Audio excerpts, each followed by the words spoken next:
This is the Vitus e-Mythique LT, and I think it is one of the most important bikes for 2023 because this bike is priced from £3,299 for a full power electric mountain bike in an enduro build. The e-Mythique is a new model in the lineup for Vitus. It's a big hitting, long travel enduro bike. Vitus have taken a no-nonsense and value-driven approach to the bike, with the goal to make an affordable e-bike with proper up-to-date geometry, with a focus on suspension and chassis performance, and it's paired with a more value-orientated component spec. It uses a motor system from Bafang, which is rated at 95 Nm of torque and has a 630 Wh internal removable battery. Ultimately, the goal for Vitus was to design the best performing e-bike at the most affordable price. So the bike is a mullet enduro electric mountain bike. It's got a 170mm travel fork and 160mm of rear wheel travel. And looking at the geometry numbers, they are really on point for a modern electric mountain bike. And it's really great to see because often at this price point, some of the brands don't get the geometry right. It's got a slack head angle and with a 95 Nm motor and a decent sized battery. And the thing that I truly love about this is the barrier to entry has been so high to get a decent electric mountain bike, but now it looks like we can get an electric mountain bike with great performance at a really reasonable cost. Let's face it, e-bikes are expensive, and by far the biggest question that I receive on my channel is for recommendations on value-based e-bikes, and in these current times more so than ever. So the big question I have is, can this bike actually compete against some of its competition, but at a fraction of the cost? Could this actually be one of the sweetest deals we've ever seen on a proper performance-based e-bike? Or could there be just too many compromises? I'm testing the bike on the exact same trails that I test the premium, sometimes 10k plus machines to see how it compares. It's a mixture of natural single track, bridleways, techie enduro trails and some old school downhill tracks.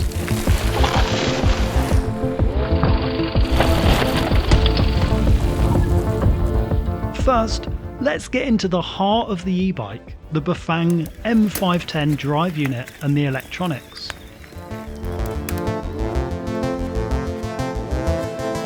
So I've got a fair bit of experience with the Bafang motors. I built an e-bike with the M500, the predecessor, and then an M510, but this M510 on this bike certainly feels a little bit different to me. 95 Nm of torque, so it's perfect for getting up punchy climbs that you wouldn't get up on a normal bike.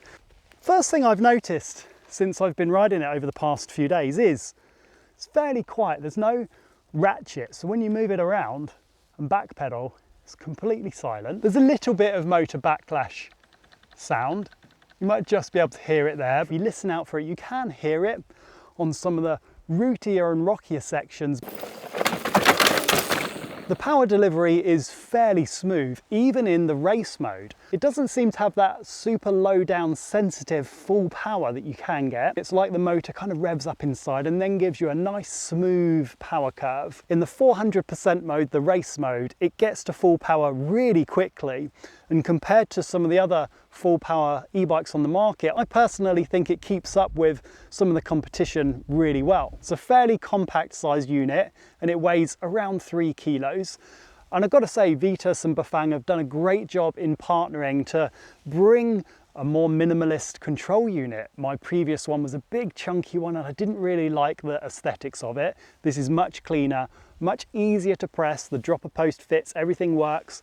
It's got a small little discrete display, which is way better than the ones I've used in the past. I've never seen any of this stuff from Bafang before. It's good to see that they've worked together to create something that looks way cleaner, more slick, more modern and better integrated. We've not really seen Bafang motors in many mainstream e-bike brands before now, but Bafang have actually been making e-bike motors since 2003. They're a pretty massive motor brand. In fact, they're one of the largest manufacturers of e-bike motors worldwide. Bafang also manufacture their own batteries for their own motors in a new facility they've just built so they can actually produce their own battery packs. But how does the motor feel to actually ride? It's really smooth in the power delivery in all of the modes, and in fact I've been using a lot of the turbo mode or the boost mode and some of the race mode. It's got a nice overrun. After you have finished pedaling, it will give you a bit more of a kind of propulsion up the hill or the trail. There are a couple of things I've noticed with it that I think could be a little bit better. The sensitivity when you first take off, it seems to take about a quarter of a turn. So let me demonstrate what I mean by that. If I get on the bike and I want to just take off in race mode, highest power, I have to kind of give it a bit of a crank before it actually starts going. I would like to see a bit more sensitivity there, but I think that feature also allows it to feel very smooth. That's the only thing that I've noticed so far. Other than that, I've got to say it's a pretty sweet system. It is really powerful when you're cruising up fire roads, dispatching boring climbs in that highest power mode. I would say it's up there with some of the top end motors. It's just that initial bit of sensitivity it doesn't quite have. That's all software, no doubt that can be improved. But overall, they've done a really great job on this motor. It's smooth, it's fairly quiet, it's not silent, you can totally hear it. There's not a huge amount of backlash noise. You can hear a little bit. There's not a lot of noise under drive. Again, you can hear it, it's not silent. And I actually think that this could get better over time with software updates. So, pretty decent motor systems so far. More on this to come later. But how does the bike actually ride? And can it live up to the claim of a proper enduro bike at a bargain price?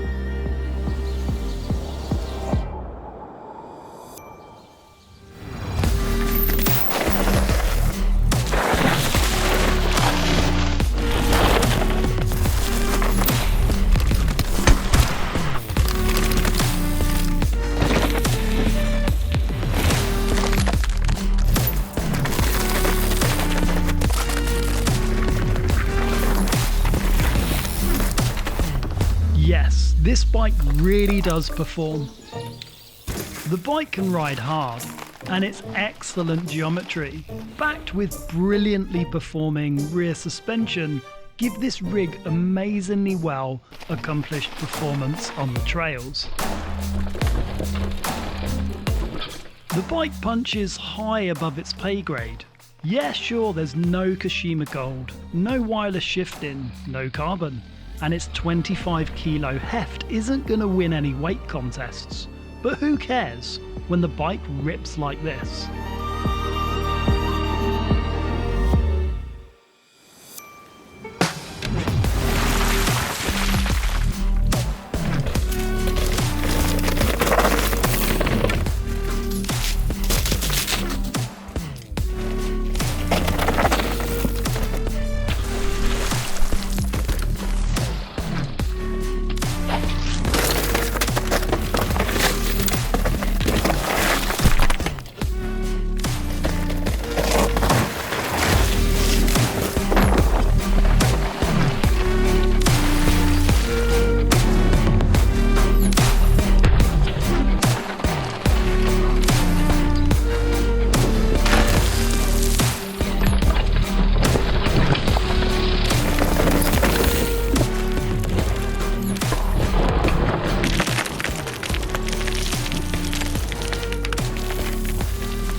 It's sometimes easy in mountain biking to think that you need the best.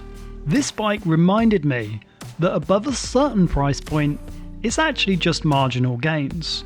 And this bike is maximum gains at a minimal price. The suspension tune on this bike, I've actually got the fork set quite firm, does feel nice and stiff out the front. It isn't the most sensitive off the top, it's quite choppy over some constant roots and bumps, but not so much that it aggravates me or I don't feel like it's too harsh. It's stiff and there's a lot of damping throughout the entire fork and it doesn't feel overly harsh, it just doesn't have that sensitivity as expected of some of the more premium forks. And I'm talking about forks that cost maybe £1,000, so it is expected, but I'm massively impressed with the performance of this fork. Similar kind of thing with the shock. It's pretty decent actually, out the box. It works pretty well. It's, again, not the most sensitive shock. There's not a huge amount of damping adjustability, but I found a setting that just works. But what is really noticeable is the suspension tune that Vitus have produced with this rear kinematic. It's really good actually. There's plenty of support throughout the entire stroke, and it ramps up nicely towards the end of the stroke. So you can smash anything on this, even with this basic shock. In my head I was thinking when I got the bike, I'm not really going to like that, but I'm pleasantly surprised with how it performs. In fact, I've not been left that wanting with any of this setup, the chassis and the suspension performance of this bike. In fact, this punches seriously high. It can hold its own against some much more expensive bikes. What I've noticed with the Bafang Motor is some of the climbing characteristics and the way that it delivers power, and specifically the motor overrun that you get. This is basically a downhill enduro track. It's really slippy and really rooty, and there's some little features like this kind of kicker just over here. And just as my front wheel hits it, I'm going to stop pedaling, and you'll see how the motor overrun continues to propel the bike forward. So I'm pedaling, I'm going to stop, and the motor's carrying on giving me assistance right to the top of that bump. So it carried on giving me motor power to help propel the bike forward. It means that I don't have to continue pedaling and risk, with poor technique on my end, getting pedal strikes on the top here. So I've noticed it's really useful, this overrun feature, for clearing trail obstacles, logs, roots, all of those kind of things. I think Bafang have got a really good feature in that. Some other manufacturers have it too. So let me show you just how aggressive this is in the race mode. It's a good way of demonstrating it. I'm just going to pull the bike back and give it a little stab on the pedals and watch how far the bike goes without any pedaling on the cranks. It's pretty far, right? You can imagine being on the bike. It's not quite as aggressive because the rider's weight is on there, but I think it's a good demonstration of just how much overrun. Let me show you another reason why you might want to use this. There's a rooty section up here. I don't want to continue pedaling because I don't want to get pedal strikes. It's a little bit rutty as well. It's a technical kind of slippy section, and I'm just going to use a motor and this weird looking technique to get over it. So if you do this ratchet thing with the overrun, the motor carries on giving assistance. And I know it looks quite strange and funky, and you won't be using it a lot, but there are situations where that ratchet kind of technique will get you over sections that if you continued pedaling, or you're unable to get over it with body language, that you can use it to your advantage. The bike does come with keys for the battery. I'm not the biggest fan of keys, but it does mean that you can take the battery out and charge it indoors if you want to. You can actually charge it in the bike as well. There's this kind of tab here that I do find a little bit like stiff to pull out. It might get a bit looser over time, but you can charge the battery just in here with that little plug, or you can take the battery out with a key. It's like a half turn, and then there's a little battery release, and it is really quick and easy to take the battery out. Now it's a 630 watt-hour battery. It's quite small actually, and it's fairly lightweight. It's not the heaviest. You could probably take a spare and pop it in a backpack if you've got a spare plate. Vitus will be selling spare batteries as well at some point in the future. And pretty simple and quick, actually, quicker than most bikes to change. A lot of bikes have batteries that slide out the bottom, and they are quite fiddly. Sometimes you have to turn them upside down or turn them on their side to take out. So this is pretty quick. Does have keys. Not the biggest fan of keys, but you can take the battery out and remove it.